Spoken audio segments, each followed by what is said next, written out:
પક્ષીને મારી નાખે, સાપને મારી નાખે, સારું કહેવાય? તો સંસ્કાર અગત્યના છે. ભણતર સાથે સંસ્કાર અગત્યના છે. અને આ શાળામાં મને બહુ જ આનંદ થયો કે પ્રકૃતિનું જતન કરવાનું કામ બહુ મોટું કામ છે. ભણવાની સાથે આ મને વધારે અગત્યનું કામ આ લાગ્યું.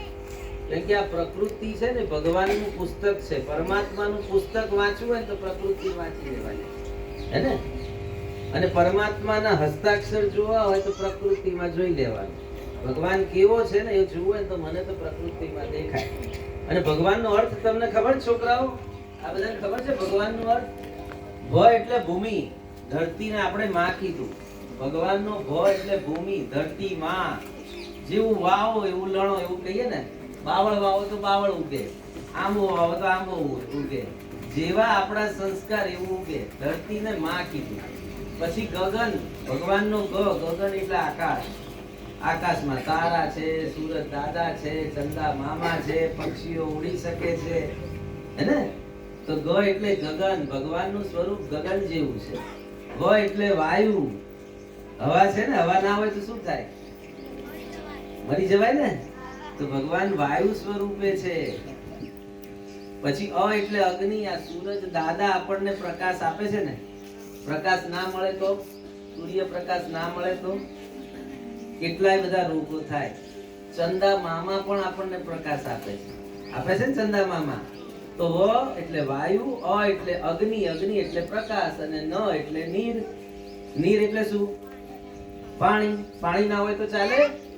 આ શરીરમાં બધું પાણી છે, 80% પાણી છે. પાણી ના હોય શું થાય? પાણી પીવા ના મળે તો ભગવાનની બધી ચીજો મફત છે, પણ આપણે એને દુરુપયોગ કરીએ છીએ. પાણીનો બગાડ કરીએ છીએ, હવાને પ્રદૂષિત કરીએ છીએ, ધરતીમાં જેવો તેવો ગંદો કચરો નાખી દઈએ છીએ, સૂરજ દાદાનો પૂરો ઉપયોગ નથી કરતા. તો પ્રકૃતિનું જતન એ પરમાત્માની પૂજા છે. તો આવી સરસ તમે પરમાત્માની પૂજાના સંસ્કારના બીજ શિક્ષક મિત્રો વાવો છો, એમને ખૂબ અભિનંદન. અને ખાસ તો આ સુબોધભાઈને અભિનંદન. બધા તાળીઓ પાડીએ. અને તમારી વાત એમ કહીશ કે તમે સાપને નથી મારતા, તમે ચકલાને ચણ નાખો છો, તમે ચોખ્ખા રહો છો, તમે ખુશ રહો છો, તમે બધા ભણો છો. આ શાળામાં એક પણ બાળકને વ્યસન નથી ને? એક પણ બાળકને વ્યસન નથી. બહુ સરસ કહેવાય. હવે ઘર બેઠા ગંગા આવી છે આપણી જોડે. જો આ ગંગા કહેવાય, ઘર બેઠા. તમે વિચાર કરો કે આપણે હમણાં એક બાને હું પૂછતો હતો કે ક્યાં સંડાસ ક્યાં જતા હતા? તો કે અમે જંગલમાં જતા હતા. મેં કીધું વરસાદમાં શું કરો? તો કે છત્રી લઈને જવું પડે, અંધારું થાય ત્યારે જવું પડે, દળતા દળતા જવું પડે. તો આપણી દેશને ભારત માતા કીધું. ભારતને માતા કીધું ને, તો આ દેશની માતાઓને દીકરીઓ ખુલ્લામ જવું પડે. સારું કહેવાય? ના કહેવાય ને? સંડાસ હોવું જોઈએ ને? તો આપણા માટે ખૂબ મોટું સેવાનું કામ એવું મને તો લાગે છે કે કર્યું ઈટેક કંપનીએ, કે આપણને બધાને સંડાસ બનાવી આપ્યા. કેટલા બધા પૈસા આપ્યા ભાઈ. આ તમારો ફાળો દેહાઈ બોલે છે ને, સરસ બોલે છે. હારો એવો ફાળો ભેગો કરી દીધો. એવું કે દે તે દેવ અને રાખે તે રાક્ષસ. જે રાખી મૂકે ને બધું એ રાક્ષસ જેવો કહેવાય. જે સમાજ માટે દે છે દેવ જેવો કહેવાય. એટલે આપણે થોડું ઘણું આલવું જોઈએ. હો ભાઈ, દસ્યું આલીએ તોય ચાલે, દસ્યું તો નહીં, રૂપિયો આલીએ તોય ચાલે.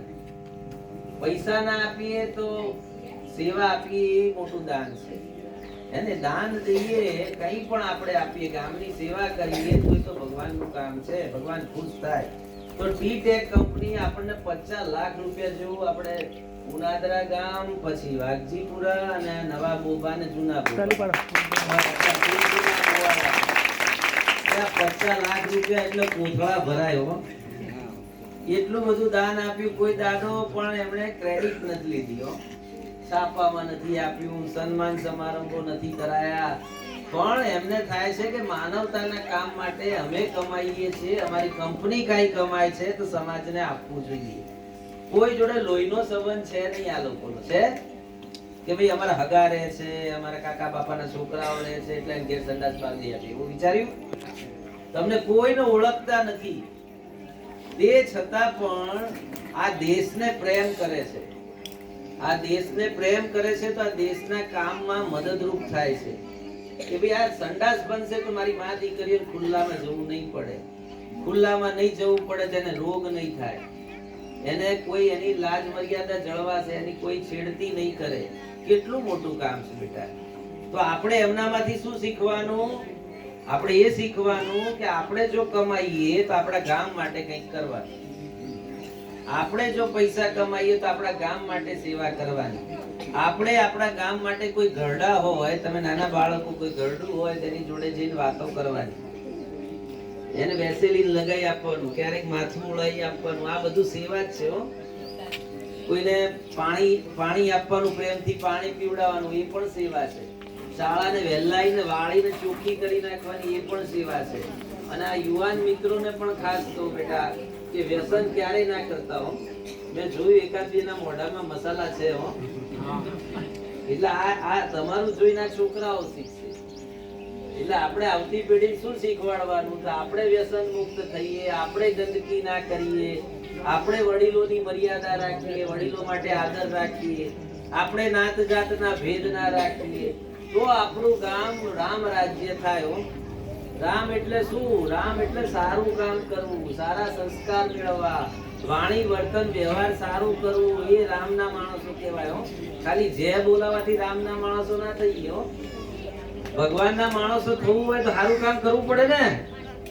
કરવું પડે કે ના કરવું પડે? કરવું પડે ને. તો આપણે ભગવાનના માણસ થવું છે. ભગવાનને કેટલા માને છે? આંગળી ઊંચી કરે. બધા માણસો ભગવાનને, તો ભગવાનનું કેટલા માને છે એટલું મને તો.